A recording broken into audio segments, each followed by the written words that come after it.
All right, all you positive heads. On this week's Soul Share episode, I'm very excited to have Teal Swan back here with me on the show for the first time since 2017.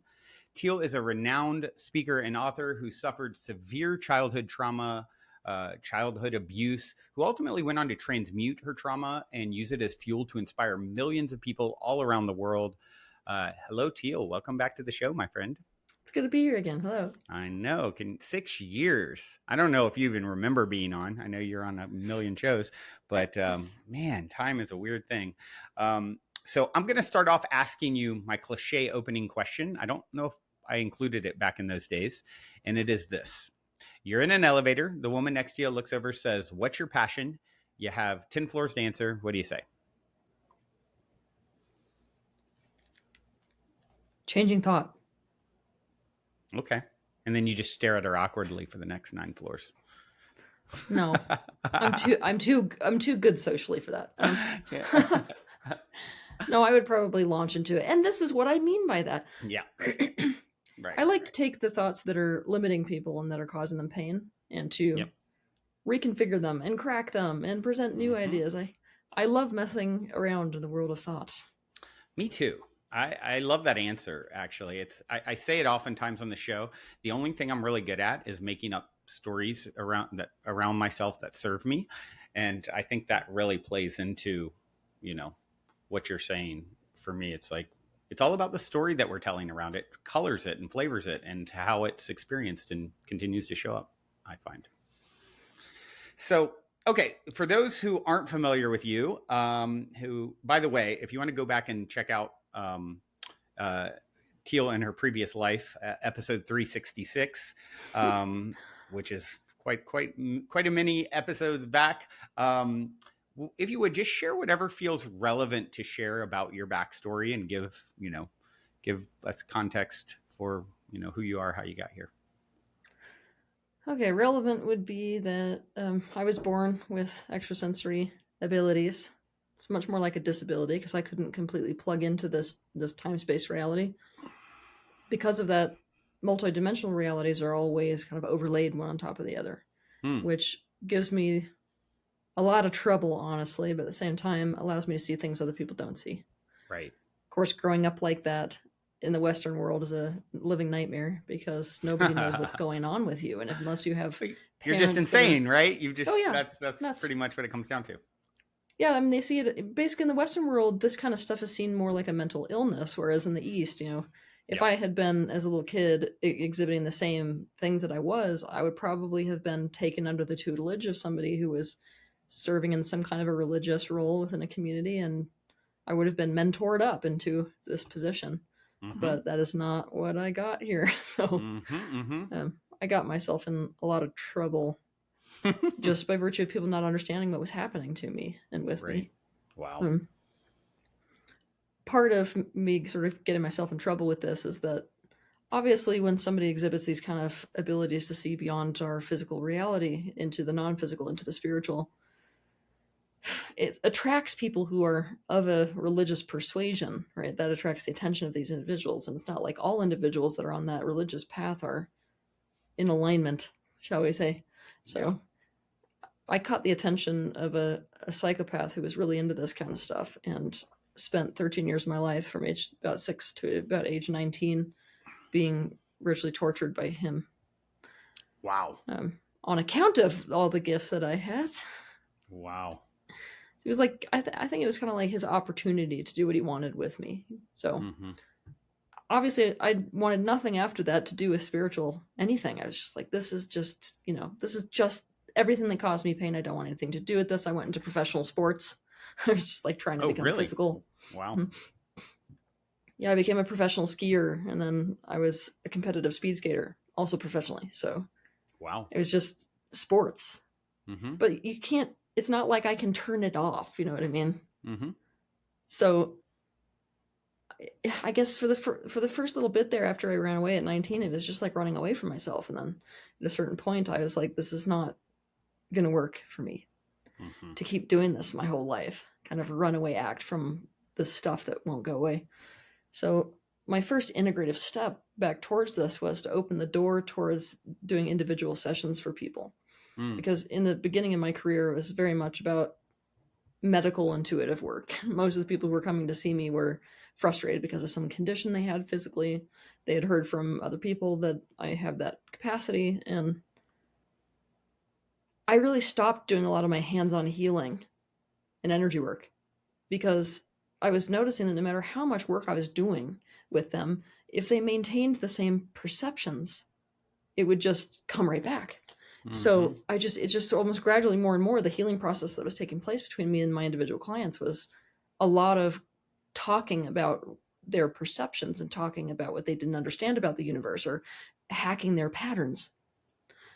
And that became my great talent and my great love. So Mm. even though this was not my intention, it's not like I started out doing this being like, oh, I have a vision for what I meant to Mm-hmm. be on this earth, Mm-hmm. even though Mm-hmm. that, let's say that purpose was always in me and with me, Mm-hmm. I kind of flew there by the seat of my pants just by virtue of working with people one on one and then getting so frustrated that most people on earth who are really, I mean, really struggling and have no resources, they can't access people like me Mm-hmm. for however much money per session. And it's just limiting. It's like, Mm-hmm. I can't, I mean, how, I only have this many hours in a day. Yeah. I can't Right. see people one on one. So that's what inspired the book writing and the putting content out online was just trying to make a maximum impact. Right. Why not tell 100 people the same thing I could tell one person? Right. Right. Well, obviously it's resonated and you've, reached a lot of people at this point and impacted a lot of people, triggered a lot of people.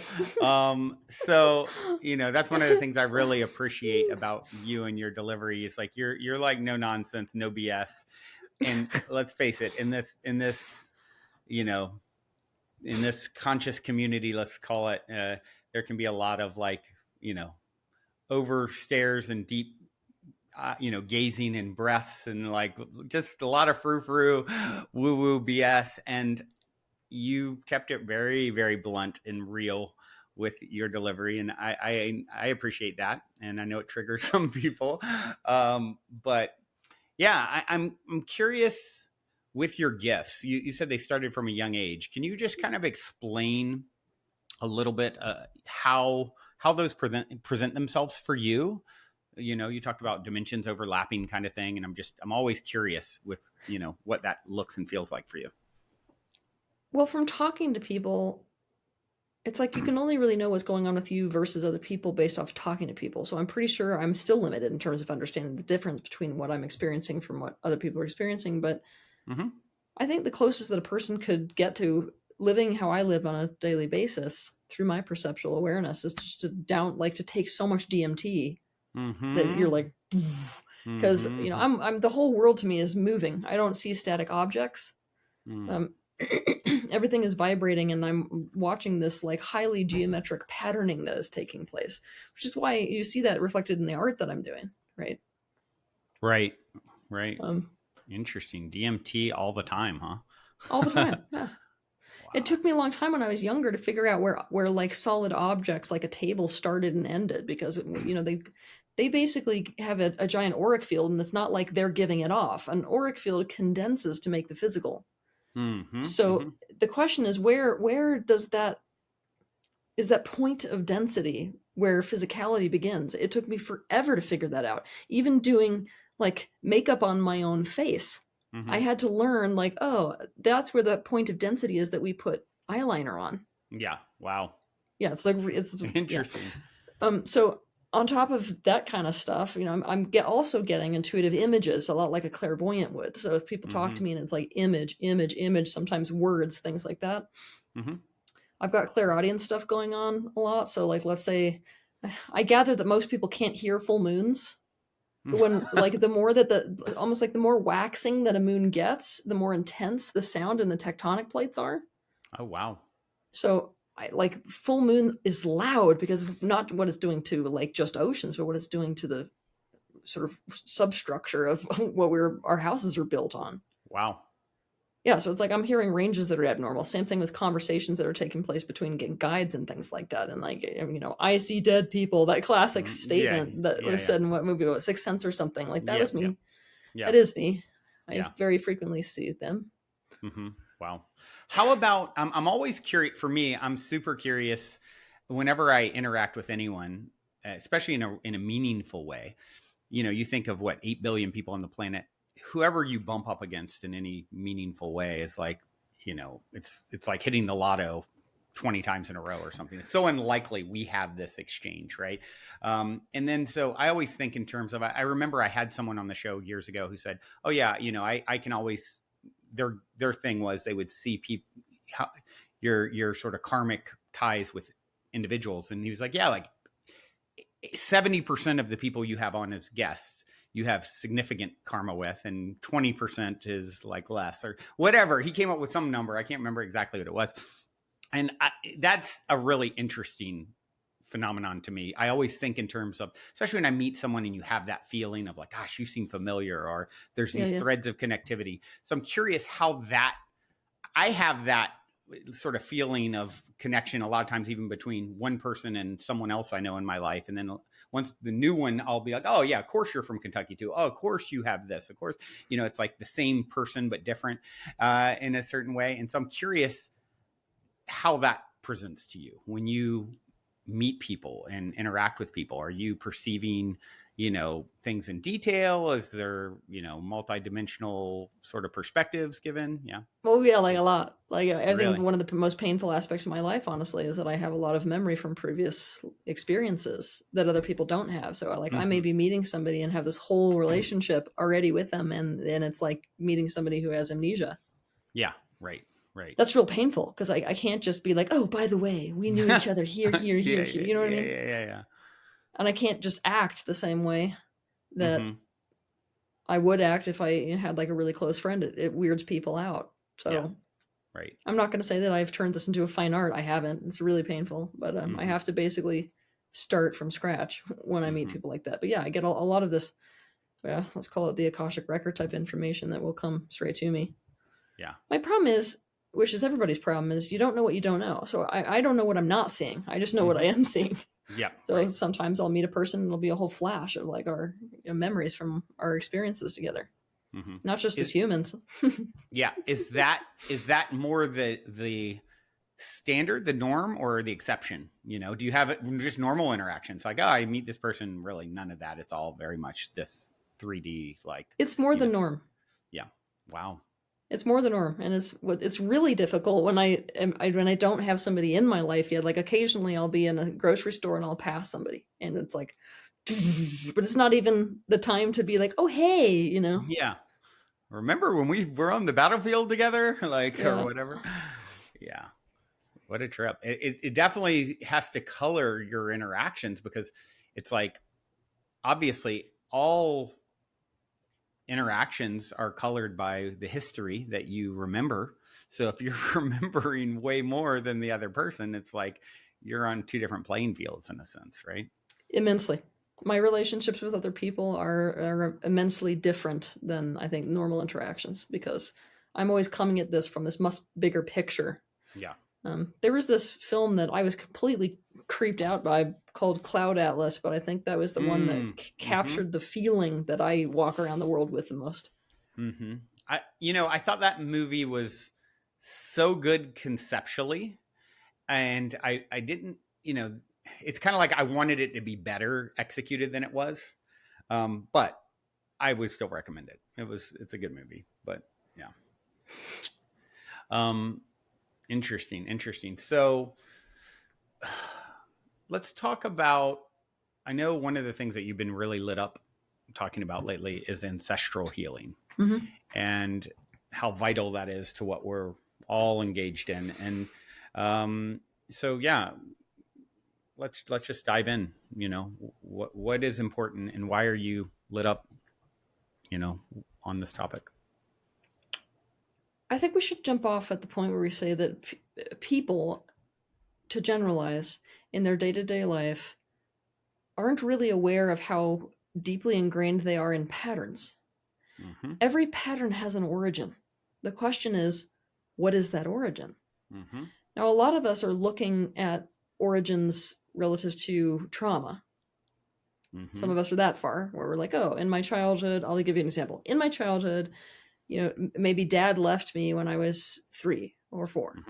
And because dad left me when I was 3 and 4, I have this worldview that everybody's going to leave me. And because it's an unresolved trauma, I've got this repetition compulsion. And because of that, I keep ending up with men that leave me. We can handle patterns like that. But what most of us have missed is so many of the patterns that we're experiencing have their origins not even with us, but with those that came before us in our family lines.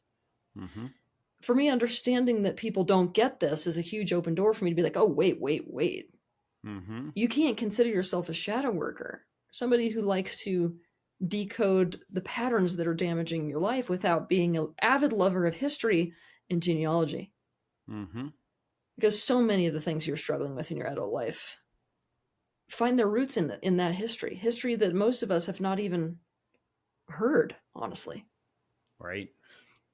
And on a more, let's say, macrocosmic level, what I'm watching right now in the pattern within humanity is that we're at a real breaking point here. It doesn't take me to tell you that. I mean, most people who are paying attention at all feel like, wow. I mean, it's almost like a something's got to give feeling. What that is that we're in a pattern, essentially, as a human race that's killing us, right? We've got to change that pattern. But so many of these patterns that are essentially leading and walking us towards our own destruction themselves have their origins in our past, in our, let's say, more the roots aspect of our genealogical lines. So right now, you're going to see a massive push. It's not just me that's doing this. You're going to see a massive push within the universe towards ancestral healing. Because the universe is saying, fix the stuff that your grandfather's grandfather's grandfather started. Yeah. Right? So what I'm doing is just jumping on the bandwagon and being like, all right, we got to actually do this consciously and aggressively. And most people, when we say we got to do ancestral healing, it's like, what am I supposed to do with that information? It's so airy-fairy abstract, I didn't live through the French and Indian War. Right. I don't even know any of the names of the people in my family line who did or if they did. So it has this feeling of like, what the hell can I do about it? Yeah. So what I wanted to do, I actually created an e-course specifically for ancestral healing. I just released it so that it could be practical. I wanted to make it so that a person knows, oh, this is what ancestral healing is. This is exactly how to do it. And I can do it at any point in my life now without there being a confusion.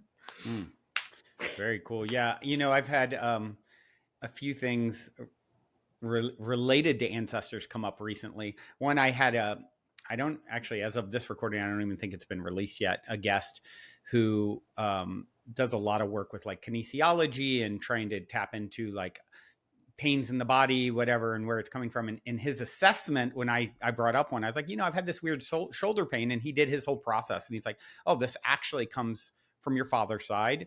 He went through his whole process, and it was father's side to his mother. And it's,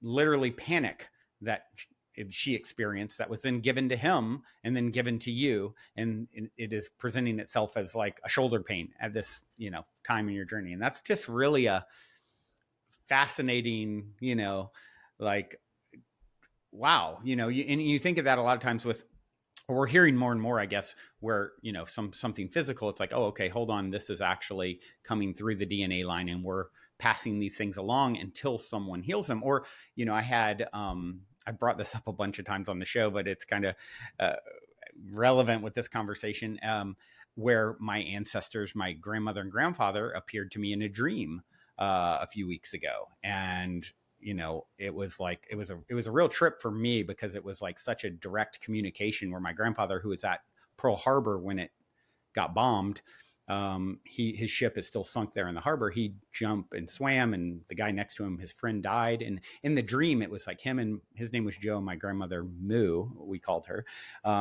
were both on the line. I was like super excited, like I've got them, on the line.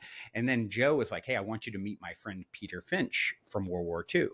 And so I woke up and I wrote it down, like half asleep. And then the next morning I'd forgotten, and I go and I Google Peter Finch, and first thing that comes up is this famous actor from the 70s. He died, and he was the first actor to win an Oscar after his passing. And I instantly think of my son, who's an actor, and he's been having a lot of success in recent years. And the medium told him he's going to be this big actor when he was young, and and so I instantly, okay, we got to watch his movie or whatever. But then I'm looking at his Wikipedia, and it's like, and he's also known for being in this famous battle in World War II. And so, I'm like, oh my gosh, this is real. He was a gunner in World War II. And then a few hours later, I'm going to play tennis with a friend, and my son texts me and is like, hey, Dad, last minute audition request. I got to turn it in within an hour or two. It's for a World War II film. So I fucking, of course, like, okay, I cancel my plans. I'm reading opposite him. And as I'm reading, it's like his character's from Nebraska. And I'm like, okay, Nebraska, how about I just stand behind you and say moo, which was my grandmother who was with him. I'm literally calling him this. And the next day he submits it that night. Next day he gets it. 2 days later, like if you go to my Facebook right now, you'll see a picture of him in the trenches as a gunner filming for this new show as like a pilot. And it's like, that's the first time my ancestors have ever come through and given me information. And in this case, a name that was real and meaningful, that led to, had it not been for that dream, I wouldn't have, I was walking out the door to a meeting, I'd have told him, I already got 2 last minute. And that's what led me to doing and him getting the role ultimately. So yeah, that is so isn't cool. it cool? Well, that's the thing. Like, so let's say he's on the show, and then in the show, there's something he's playing out that's healing for the family line, what was experienced during World War II. Right, I mean, right. And this Peter Finch guy, however he plays in, but he was a gunner, and which is the same thing that Bradley, my son, played in this role. So it's like, okay, what's his tie-in? What's the relationship? What's the history there? Like, I'm so fascinated to know and understand what that's about. Yeah, this is my passion. So. Yeah, it's a good passion. So, right there's a couple different, I instantly made it about me. So now let's talk about your, obviously in this case, I had someone like, oh, here's how physical ailments passing through. And in another case, a more like, ancestors leaving breadcrumbs. And I'm curious, I guess that leads me to a question, let's say you're here to transmute something that's passed down from your great great grandmother. I'd imagine she's particularly connected to you because obviously you healing it for her, for yourself, heals it for her in a sense, right? Mm-hmm. Yeah, I mean, these people are still alive inside of us. Yeah, right. Part of what we're doing when we're opting into a physical embodiment is we're opting into everything that came through that line. Yeah. Genetics themselves are multidimensional. This is what we're going to find in the future, right? Yeah. So in the future, they're going to prove that genetics are multidimensional, and what is inherited is not just physical traits. It is aptitudes, it is aversions, it is memories. I mean, literally, you possess within you, it's not conscious for most people, but you possess every memory that any ancestor previous to you has ever had. Wow. So it's one of the biggest things that you sign up for by coming into this. And I think in the spiritual field, a lot of us, in the Western world especially, turn to spirituality because we've been so damaged in our families and in our relational dynamics. And because of it, it's like it's almost healing for a lot of us in the beginning to be, no, it's me and it's my free will, and I chose the conditions that were right for me. And it's basically a very individual story that we like to tell ourselves. Because that's a liberating one, right? Yeah. What we don't get, or what we're underestimating and minimizing, is the fact that we knew very well before coming in that part of what we were choosing into was to pick up that whole storyline. Yeah. We literally chose to put it on, all those memories, all that story, all the progress that needed to be made from both sides. And if you look at a family tree, it's like you've got both your parents, but then it just goes like this, right. Whether we like it or not, we're carrying this out. And I think that that's something that can, for the people that really don't want to get into this kind of stuff, which I have a very hard time relating to, but for the people that really don't want to get into any of this stuff, it's like you don't, quote unquote, need to know every single thing about your ancestors to be doing ancestral healing. Because by choosing into it the way that you chose into it, the things that you are trying to improve in your day-to-day life, whether you know it or not, is in fact ancestral healing. Mm-hmm. Um, I'll give you an example. Let's say that I don't have any awareness of a great grandmother who, let's say, was married off not by choice to some guy, lived a miserable alcoholic life because of being, in a situation that was not right for her at a time when women couldn't have jobs. Let's just say that. So let's say that in my life, I am somebody who's very committed to my career, more so committed to career than family. And instead of making decisions to forfeit myself and my truth for societal gain, I've decided to go in the direction of individual achievement. That decision right there, even having no information about those people that came before you, my great grandmother, right? You are actually doing ancestral healing. You just don't know it. Yeah. And like I can't tell you how many people I look at on a daily basis, and that's what they're doing. Like the very thing they're doing and engaged in is the progress for the family. Right. So what families have to get is that each new individual child that is born is the progression of that family path. And families, if you look at a family line as a united consciousness, so as one consciousness, kind of like a person, a family line has desires. Yeah. A family line has blockages. Yep. Yeah. So what we're really here to do, right, with all of this is we're here to reclaim and embody those incredible strengths and benefits that come through our family line, at the same time as looking at accepting, directly owning, and letting go of, or transmuting, the aspects within our family lines that are no longer benefiting ourselves and therefore our family line.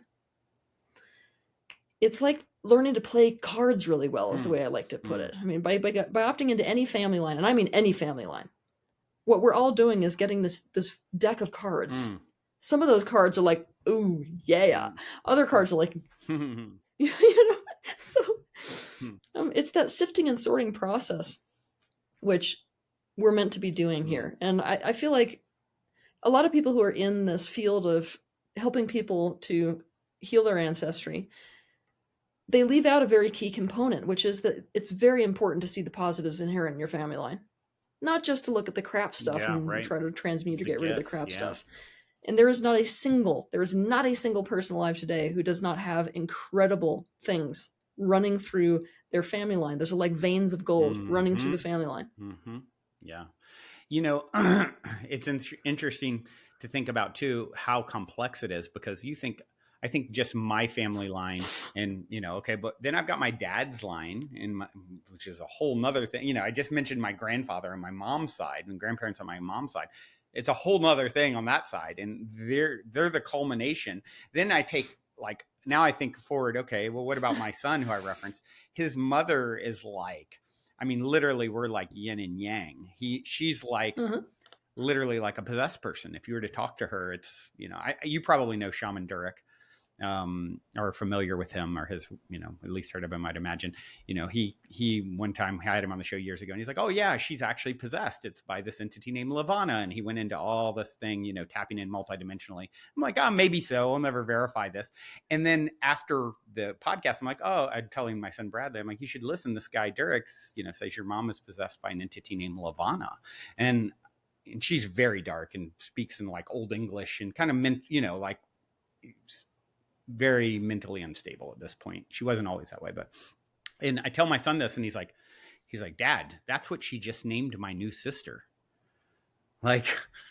And so I didn't think I'd ever get any sort of validation around this name. You know what I mean? And it's like, so he's got a sister that's now like 4 or 5 or something, who's kind of got some issues too.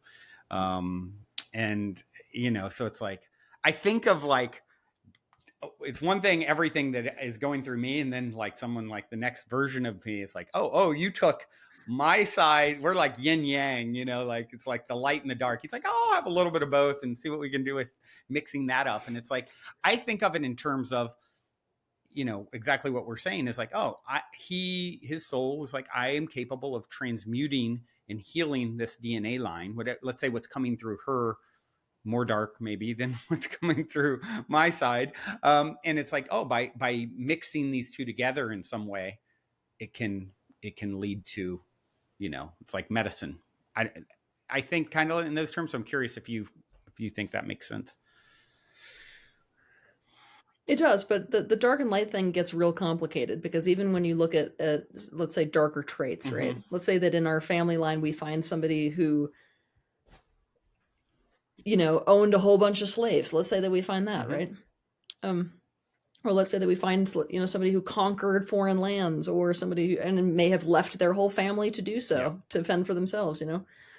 What's interesting is that even in any of these like super, what we would traditionally call dark or negative traits, within them are some pretty incredible qualities as well. Like in some of the most scary religious zealots that you find in people's family line is the strength of conviction. Mm-hmm.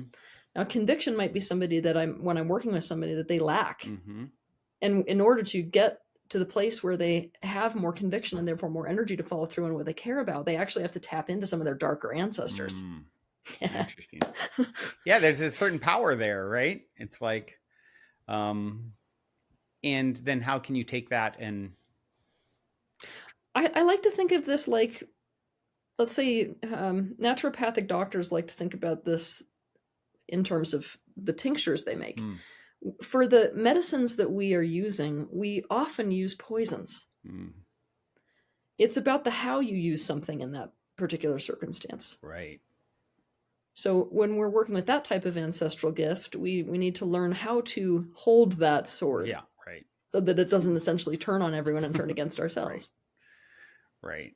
Yeah. Otherwise, you. But I mean, to a degree, you could say the same thing about the positive traits. It's not like if you find this incredible positive trait within a family member or family line, you could be like, oh my gosh, I'm just going to fully re-own that. That could take you down the same road. Yeah. I'll give you an example. Let's say that you find out that you had a really, really generous ancestor, and you're like, oh, I just love that generosity. Generosity is running through my family line.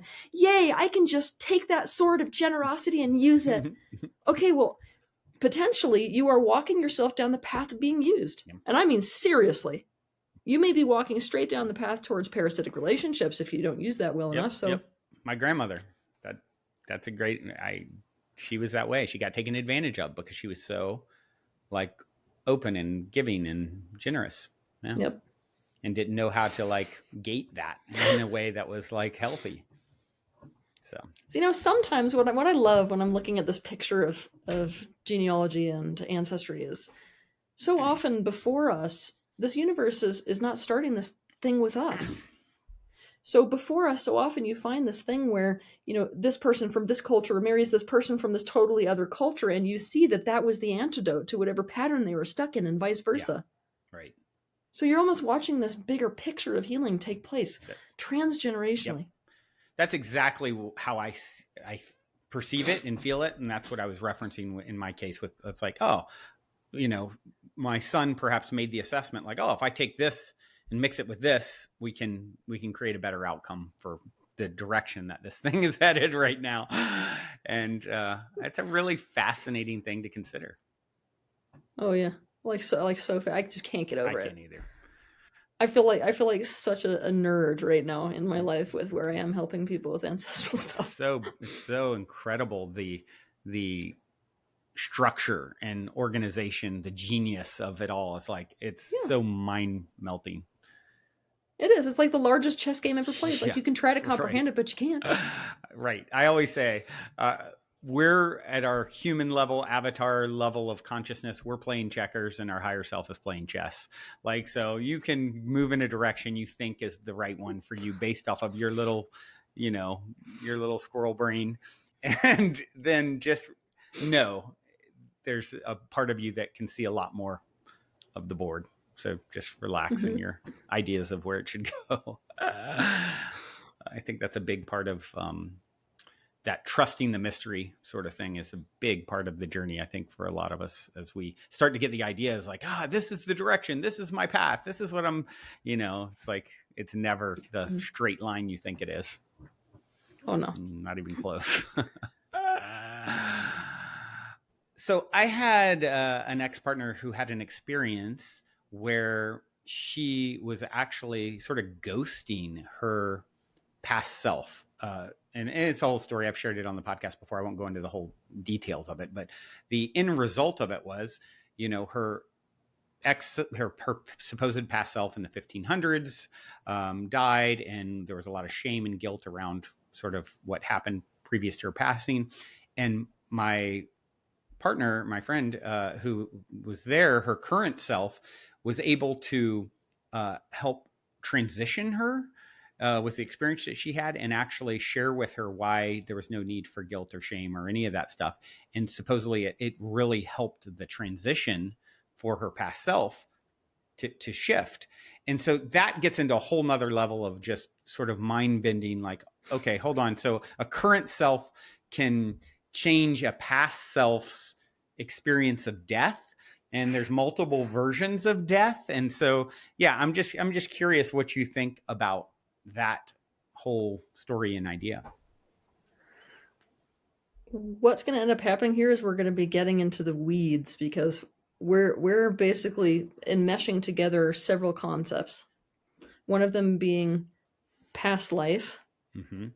and the dynamic of reincarnation. The next being past life regression. The next being time travel, and the next being right. But wait, there's more. Yeah. I obviously have different opinions on each one of these things. Mm-hmm, So mm-hmm.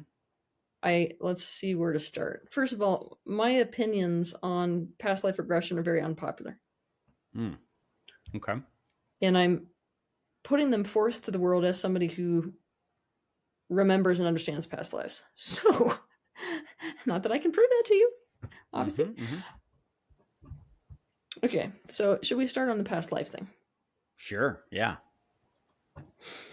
All right. One thing that I notice with people is we want to simplify things, but you said it earlier, human beings essentially got a squirrel mind in comparison to the perspective that we're in when we're able to see this grand picture, the chess game, right? Mm-hmm. So when we're sitting here in our individual lives, we relate to ourselves through an identity. That's an I, that's singular, right? Mm-hmm. So we see ourselves like a clump of energy. When we start to see ourselves in past lives like a clump of energy, we get into real trouble. What do I mean by this? Most people think of their soul also like a clump of energy. Mm-hmm. So the majority of spiritual people see the soul as a clump of energy that is coming into another clump of energy called a body. Mm-hmm. Now, we could say that this is an improvement upon the way that, people who don't think in terms of non-physical see things, which is, I'm just my body. I am my body. Right. But this is still primitive. Like seeing the clump of energy of a soul and the clump of energy of a body is still primitive. Mm-hmm. It's not the way that this universe functions. So it's not like this clump of energy we call the soul goes into this body, out into this body, out into this body. It doesn't work that way at all. What's happening here is we've got this ocean of energy. Now, inside of this ocean of energy, there could be a current. So what is the current? Is it an ocean? Is the current the ocean? Well, yeah. We're the one that's saying, oh, weird. That part of the water is going a different direction than this part of the water. So we are the one, by virtue of that perception, that is causing the separation between these two things. So let's say that you've got a current in the ocean. That current is essentially what is choosing to come down into, this incarnation or this incarnation or that incarnation. The problem is that it's not limited to one. Mm-hmm. So just like you watch a river from above and you see it sort of branching into all these different ways, that's essentially what this current of energy is doing. It's branching down and projecting forth in the physical. What that means is that right now, what you are calling your soul or your soul stream is incarnated into multiple incarnations at one time, and all of them are you. Yeah. So technically, they're all your past lives. Mm-hmm. So the picture of past lives becomes very, very complicated. And I mean complicated to the point where people are not going to be able to deal with it. They're not. Yeah. We are still the ones that are making that differentiation. Mm-hmm. Because if we go up to a higher level, that current within the ocean is still the ocean. That means every life that has ever been lived is yours. Yeah. Right. So it's basically what level are we wanting to focus on is for somebody in my position, the problem and the task. Mm-hmm. Are we going to focus on individuation, and to what degree? Now that's point number one about lives and past lives and how complicated this whole thing gets. When most people are doing past life regression, It's not that they're able to track the lives for that one stream that they're focused on. It's that they're incredible at matching games. You know those games where when you were younger, you used to be like, oh, you can flip it over Memory. and like, yeah, like memory, right? Mm-hmm, But essentially, what past life regression therapists are doing, or what people are doing themselves when they're doing past life regression, mm-hmm, is they're not necessarily tapping into what they are thinking they're tapping into, which is, oh, the clump of energy that is my soul once was in this life where I was killed as a witch, right? That's mm-hmm, not what's happening. What's happening is that based on where they're currently vibrating, mm-hmm, or for a past life regression therapist, what they're currently tapping into, they're locating within the akashic, basically. They're locating that one life that vibrates, or experience that vibrates at the exact frequency that they're playing a matching game with, mm-hmm. which is why it always resonates. Yeah, right. Now, I'm torn here. Why am I torn here? Because I'm not going to sit here and just say all past life regression is crap because of this. Mm-hmm. No, why? Because I've just said that at the highest level, every single life that has ever been lived is yours. Number Right. one. Number two, Could still be useful. This it can like still be useful because let's say that somebody comes to me for a past life regression therapy session, and I do this thing where it's like I'm going to pick out of the ethers this life that vibrates exactly with what you're struggling with. You will identify with this. mm-hmm. When you identify with something, any change I make to this is a change that is now made to you because you identify with it. Mm-hmm. So we can create real healing this way. Right. It's like quantum entanglement. Yeah, here's my ready for my problem with Mm-hmm. this. Hit me. My main problem with past life regression is actually around trauma work. Because past life stuff becomes essentially the smokescreen, or the thing that people are using to avoid actually looking at their current or early life traumas. I see. I'll give you an example. Let's say that I'm working with a woman who was sexually abused actually as a young child. Mm-hmm. Now the mind cannot live with the enemy, so the mind goes and may not even relate to or remember that. After all, it's really hard to sit at the Thanksgiving table with that person. Yeah. But maybe they're going to have all the telltale signs of trauma. Okay, so now that person, because it's so uncomfortable to admit to the reality, which is I actually in this life when I was younger, this thing happened to me that I have to now deal with, and it means I have to change my life in some way that's painful. Instead, I can go to a past life regression therapist and learn that I was burned as a witch. Oh my God, it makes so much sense. Mm-hmm. Now, think about this from the outside. Glad you feel better. But look, you are now still living with the enemy. You're not making any of the necessary changes to your life. You're not putting A, B, and C together whatsoever. In fact, you're just sort of putting the onus on why you are the way you are on this thing thousands of years ago. Oh my God, it's so much easier to accept. Mm-hmm. And I'm watching this happen in the spiritual field over and over and over again. So it's like past life stuff is the way that spiritual people avoid current life stuff. Mm-hmm. And that I don't like. I don't Mm-hmm. like it at all. And it thwarts people's progress and healing so badly. Mm. Okay, so that's that. So second part of this, though, with this whole time travel aspect, you don't need a time machine for your mental and emotional body. Quite often people are doing this sort of time travel thing without actually calling it time travel because they're not perceiving any, distance or space, because that is an aspect of physicality. Yeah. So is it possible to go back essentially in time and to alter things on whatever level you're able to go back in time with? Absolutely. In fact, my entire process called the completion process is based off of this idea. Cool. So I'm curious what you think then, and a lot of that resonates. It makes sense. Like this, we find very clever ways to sort of, compartmentalize things, or, and it makes sense. I mean, even like you said, people won't even remember sometimes things in this lifetime because it's sort of our natural instinct, like I'll cut off the thing. So it's almost like flirting with, okay, I kind of want to, deal with this, but let's put it at a length. Let's put it a few thousand years ago, a few hundred years ago, whatever. But I'm curious what you think about some of the supposed cases. There's several books out there, that talk about this sort of thing where someone can't figure out why they've got the problem now and nothing works. The doctor can't figure it out. They have a past life regression. They remember drowning as in the 1700s. Next thing you know, they can now swim again, and it's not, they're healed. So I'm curious what you think about, because that seems to me, assuming I haven't had that experience, but there's supposedly a lot of cases, I've read or heard about.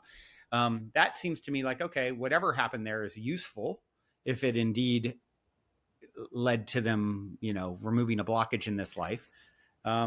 So yeah. Only ever seen this. We don't drag our blockages from past lives. That's something that people need to understand. I've only seen this happen in 2 occasions. Let me explain these 2 occasions. The first is what they're actually connecting to is an ancestral memory. They're calling it a past life, but it's an ancestral memory. So it's inherited in the body. Second thing I've seen, and this is so rare, it is stupid. I mean, so rare. Ready for this one?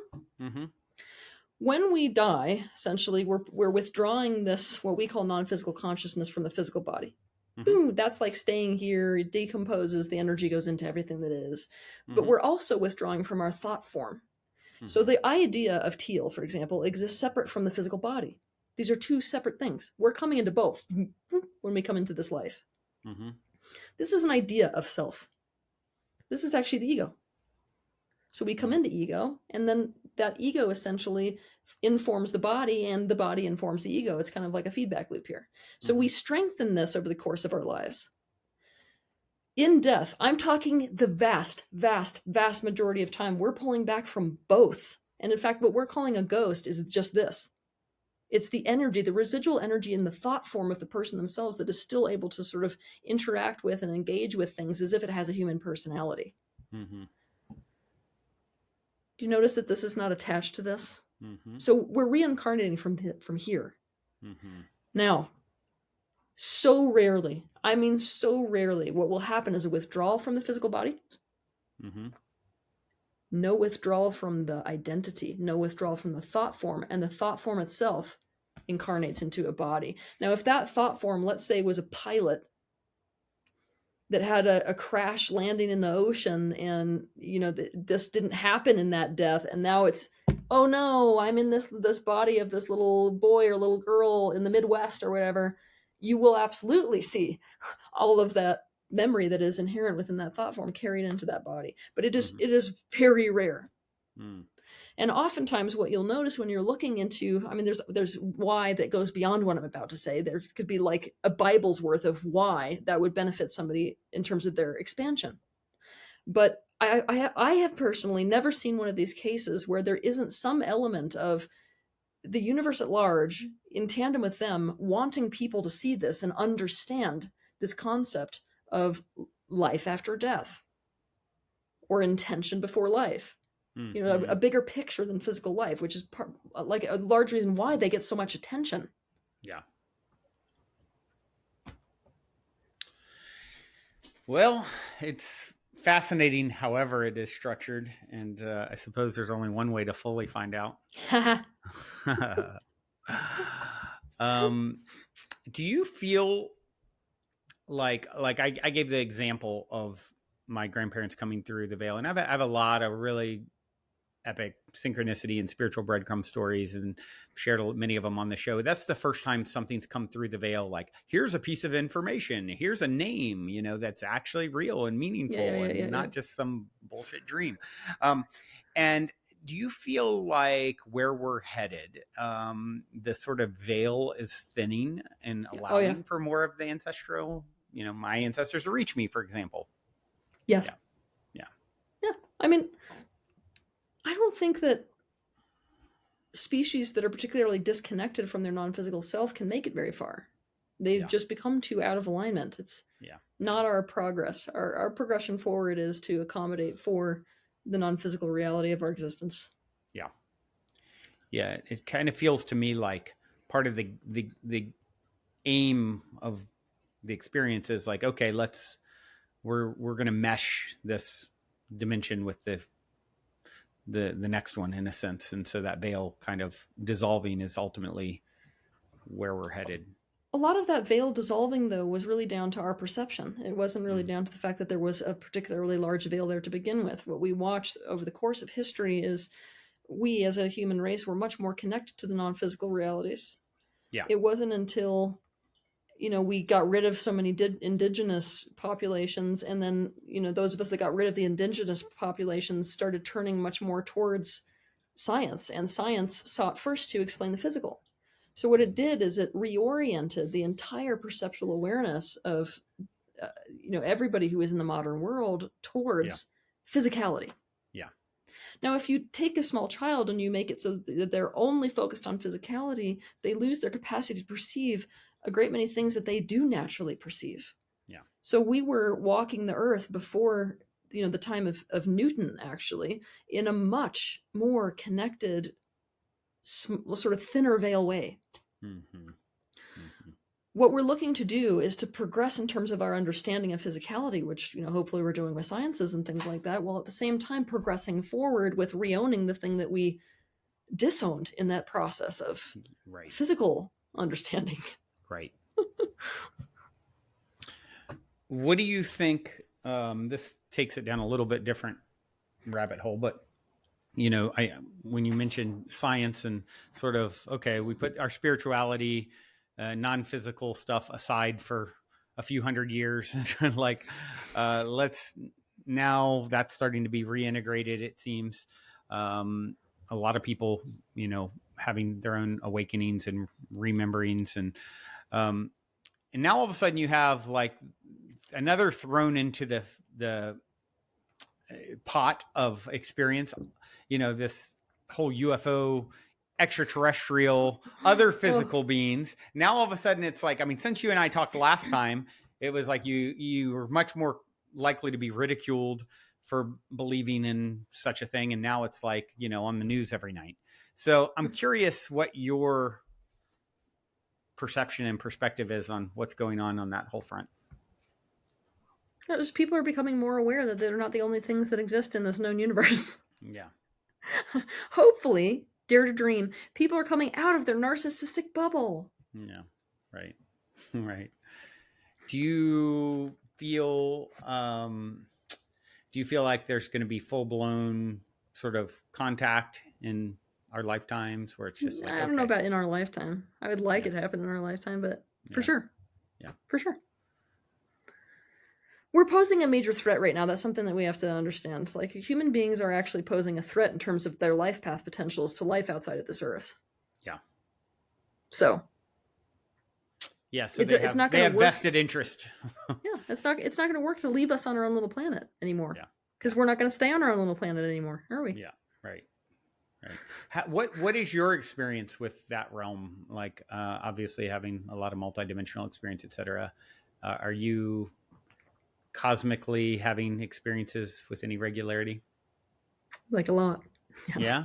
You want to share anything? Any fun stories? Or I always usually go to stories of synchronicity or serendipity, positive paranormal story.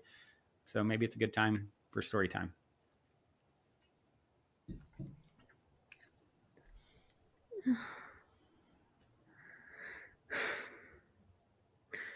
Well, I can tell you that it's not like I have a real good story, quote unquote. Why doesn't that surprise me? You would always have something a little prickly. I can tell you that there are many what we would consider extraterrestrial species that are very much focused on and fighting for the progress of humanity right now. Mm-hmm. They were actually a lot more active in 2011, about till 2011, 2013. Because humanity during that time period before 2015 was at a crossroads as to whether they were going to choose a third world war. Whether they were going to choose to make the same mistakes, basically. Mm-hmm. Mm-hmm. There was so much influence, in fact, that was coming from the extraterrestrial realms during that time period, specifically to try to help people to cross over to make a different choice, and they didn't. In 2015, humanity voted for a third world war. Voted is different than I want. Mm-hmm. Right? It's like a parent may not want their child to cut off a relationship with them, but let's say that they continue to act in an antagonistic way, they have voted to not have a Mm-hmm. relationship with their child without Mm-hmm. even knowing it. Yeah. So 2015, humanity votes for this crap, basically saying we need a 70 miles an hour wake up call in order to make the changes. We're not going to just awaken right now. You know how you saw this major wave in 2011, 2012, right? Yeah. Of people just, whoa. I mean, it's nothing compared to right now with the amount that people were just like, boom, whoa, Yeah. awakening, awakening. In this time period right now, what a lot of extraterrestrial beings are doing is essentially going back to the drawing boards, deciding how much they want to participate in what humanity has essentially chosen for themselves, to what degree they're going to meddle, to what degree there's going to be interference, to what degree there's going to be revealing. And there's a lot of talk and not much consensus on what to do with that. Most of these beings vibrate at a 6-dimensional frequency and beyond, and the reason that they're so incredibly interested in humanity is because they're at a point in a perspective where they understand that there's no thing in existence that isn't an aspect of themselves. Right. So this mentality of, well, we can just go let the humans mess themselves up and it will have no impact on us is not a perception that they have. Yep. So there's a greater deal of ownership for other species, including humans, that they have, which is why there is that vested interest. Also, there's certain extraterrestrial beings which are involved based off of their own species histories, which look like they're about to be repeated by the human race. Yeah. Right. So this is essentially a healing opportunity for them if you want. Yeah. Right. So your perception as of this point is we have chosen and are going to experience a third world war in this current timeline. Mm-hmm. Joy. Yeah, but I don't think third world wars are going to look the same. Yeah. I mean, you'll see some of these conflicts that lead to violence and things like that crop up in different parts of the world, but that's not the level at which wars are fought anymore. The face of warfare has changed over time, and now is no exception. So keep in mind that you can be in a war long before you realize you're in one. So do you feel like you have an idea of how it will play itself out and to what end? No. Why I say no is because there's not consensus in the life path for humanity right now. When one of the things you were asking earlier, tell us some of the things you see. Okay, so I'm looking at when I'm looking at people's life path potentials. The future is not set. And so let's say that I'm looking at thousands of potentials for somebody's future. Yeah. Those thousands of potentials collapse down into 3 dominant potentials. Now, let's say that I see 2 things, like the same thing in 2 of these life paths, but not the third, right? That's still a high probability. All 3, it will happen no matter what, unless something changes immediately. Yeah. Gotcha. So when I'm looking at the way that this sort of war that people have, the war has shown up in 3 life paths. So for humanity, if I'm looking at the life paths of humanity itself, it has shown up in all 3 life paths. How that plays out ultimately is not, there's no consensus among any of those 3 life paths, except for that Russia, China, and America are going to war. I mean, there's obviously everybody else gets roped into it. You don't have World War without everyone getting somehow roped into it. But I mean, if you want to talk about the 3 bullies that are going to square off against each other on the world stage. The playground, it's that. Yeah, right. Right. Do you have a so not funny? Oh, God. No, it's not. Oh, you got to laugh to keep from crying. Yeah. Do you have any insight into timing of imminent, like when this? No, I mean we already started into this. Ironically, we started into this all the way back when there was a giant push to try to maintain the American dollar for the standard for petroleum, which we're looking back at the Bush eras, the Bush days. So it's this is where we're in a fuzzy area where do things get more intense and more like the sort of face of the world changes. Oh yeah, we're definitely headed there, and we could say that even the pandemic that we experienced brought us even closer to that. Yeah. And when I look in the future for what they will say about us when we're looking back throughout history, in the history books, they say that this war started all the way back then. Mm-hmm. So, like, technically, we're in it. That's why I'm sort of saying, like, you can be in it without really realizing you're in it, you know? Right. Well, as we're winding down, I hate to end on a we're in World War III note. Um, what inspiring or hopeful do you perceive that you'd care to share? Well, I think what's inspiring me the most right now is just the way that obviously when you can have these kinds of things, these wars taking place on certain levels, and on other levels, it's not like that's all that's happening, you know? Yeah, right. Life is still happening. There's still discoveries happening. There's still art being made. I mean, there's on all these levels, we're still living our individual life, and each one of us is essentially voting Mm-hmm. with everything we do with our words and our thoughts and our actions. And in this time period, there's rapid advancement as well. So it's not only like, oh, well, great, as if we didn't learn the lesson the first 3 times around, or, you know, that's not the only story here. I am personally very inspired by this new angle that we're going to be taking relative to human health. Mm-hmm. Because what we watch with the younger generations, especially, is that the template for how to live a successful life didn't work anymore. Yeah. Which means that so many of these younger generations, starting with the millennials and everyone after them, is essentially at the drawing boards for what should a relationship look like. What does it mean to have mental health? What does physical health look like? Does it just mean going to the doctor? What do I want the experience of going to the doctor to be like? So many of the things which we just sort of grew up and this is the way that it is are getting wiped, and what will take its place is so profoundly more healthy for human life. Yeah. So I'm looking at some of the medical advancements that are coming down the pipe here in the future, especially with technological advancement, and some of them just, I mean, could you imagine a world where cancer is not a thing anymore? It's not a thing. Yeah. Right. There's no like, It's you know, you say relegated to that. the history books, you know. Once upon a time, there was this weird thing that people would get, you Yeah, know, like the Black yeah, Plague, you know. yeah. Mm-hmm. And with mental health, this is where I'm, of course, so excited, right? Because mental health right now is embarrassing. And honestly, nobody's going to be doing well enough mentally to leave it that way. So there's going to be this huge push towards, wait a minute, what does it mean to actually have mental health? What needs do I have that are a prerequisite for mental health? And then how do we make those needs available to the people who need them? And this is going to be like the stigma around having mental health issues is going to be going away. Mm-hmm.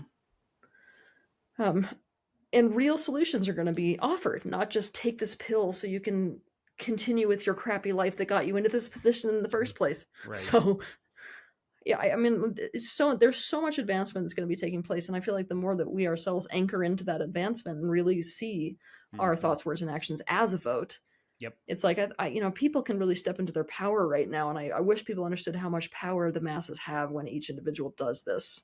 Yeah. Where we get powerless feeling is when we're like, well, yeah, but if no one else does it and it's just me, oh, it's not going to be just you. Mm-hmm. It won't just be you. Like, there are going to be so many of us that essentially decide, you know, I understand that my life matters more than just this life. And therefore, with my thoughts, with my words, and with my actions, even if I die and don't succeed, I am putting my energy towards what I vote for in this world.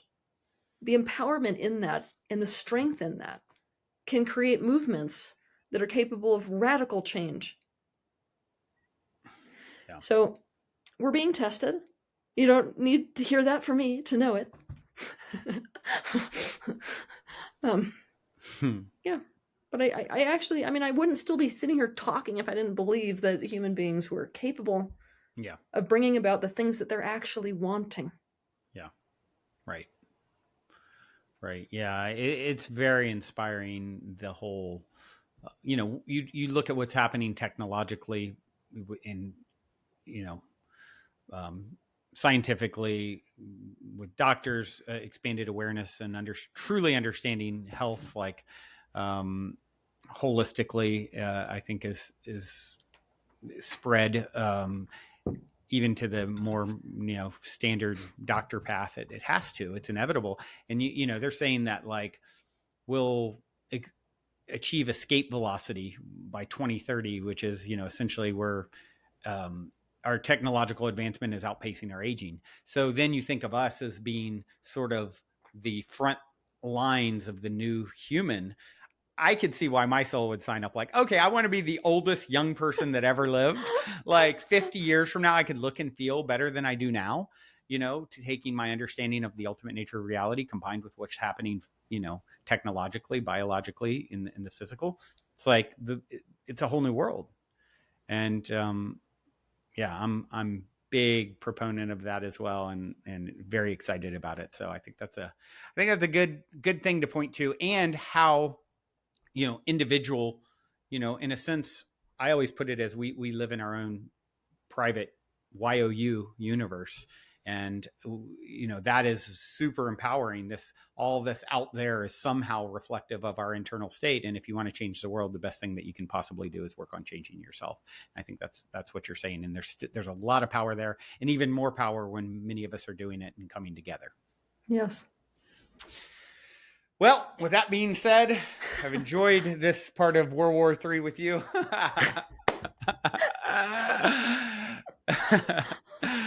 And I look forward to the next time we get to interact and connect. It's definitely a journey. And tell everyone, what is the best way to connect, follow, check out your offerings, etc. Well, I'm on every single social media outlet there is. I'm pretty much at this point. Yeah. But all of it is essentially condensed at my website, which is tealswan.com. So as long as you remember my name, you can just type that in, and all of the stuff is there, from blogs to videos to art to events to everything. So cool. Beautiful. I do have one final question for you, my cliche closer. Okay. What is this? In 60 seconds or less, what is the meaning of life, according to Teal Swan? The meaning of life is expansion. It's self-awareness for the universe itself. So let's say that the universe itself breaks itself into these separate aspects of self. Mm-hmm. Through that experience of looking at itself from the outside, like it has to create two of itself, right, to look at itself. Mm-hmm. But it's done that so many thousands of times it can see itself from all angles. It's in a process of self-awareness. So the meaning of life is self-awareness actualized through the process of individual expansion. Yeah, beautifully said. Love that. Well, thank you, Teal, for taking the time to come back and share and connect again. It's been, hopefully it won't be, 6 years next time? Yep. But if it is, that's okay too. Thank all of you out there for tuning in, your beautiful brainwaves and incredible hearts. Till next time, journey well. I love you so much. I love you so